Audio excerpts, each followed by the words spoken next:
Hello, growers.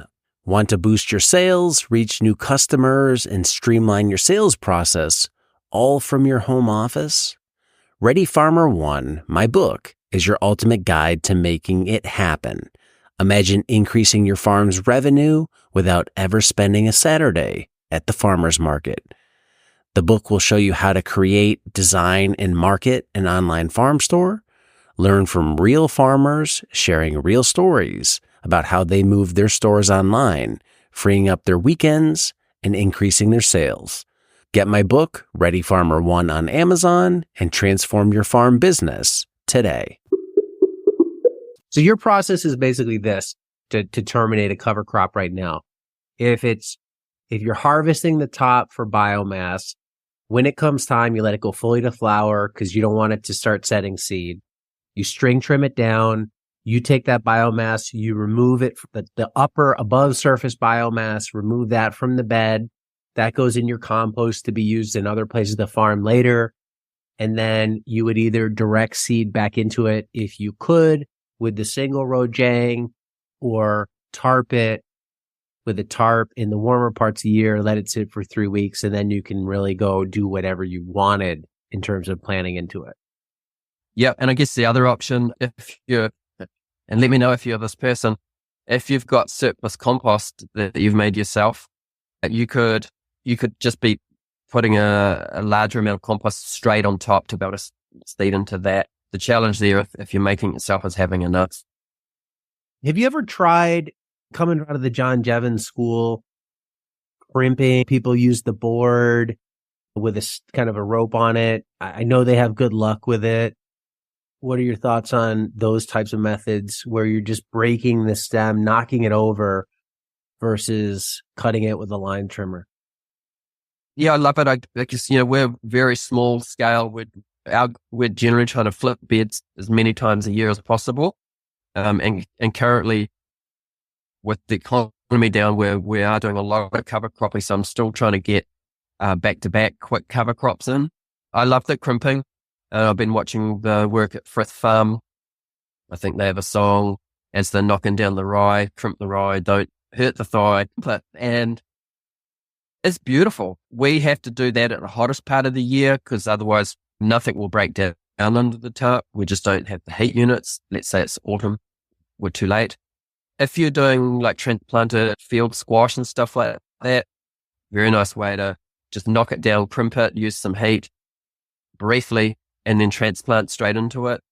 So we're making all our compost on the farm, and we're tending to take the above biomass to compost to be able to return that to the bed. So we're just going nuts on compost this year with the cover crops that we're making. So I get it's about what your goals are, but like yesterday we had buckwheat out, compost made, daikon in on those same beds all in the same afternoon.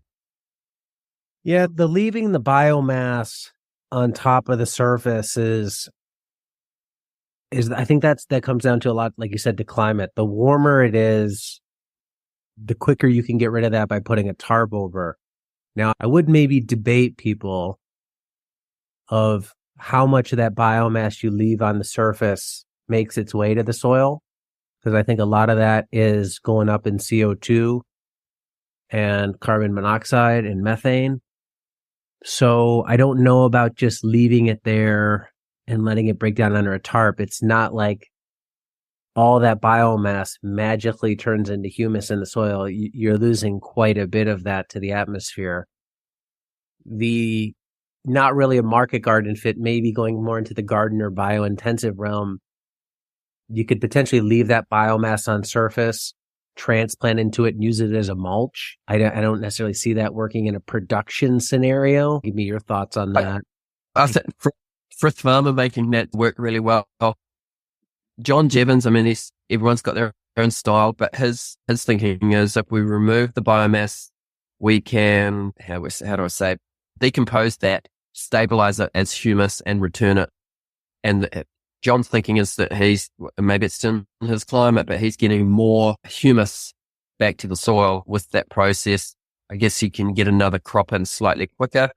Crimping and briefly tarping with the heat. If you're mulching, it makes sense to crimp it, briefly cook it, just so it's terminated, but you've still got all the biomass there. If you're going to bring in mulch from outside, potentially bringing in problems like weed seed, glyphosate, whatever, it's a beautiful thing just to crimp down a cover crop, tarp it for a week with the heat and transplant straight into it. Living mulch in situ, no wheelbarrowing stuff. A lot of people are putting compost on top of that too.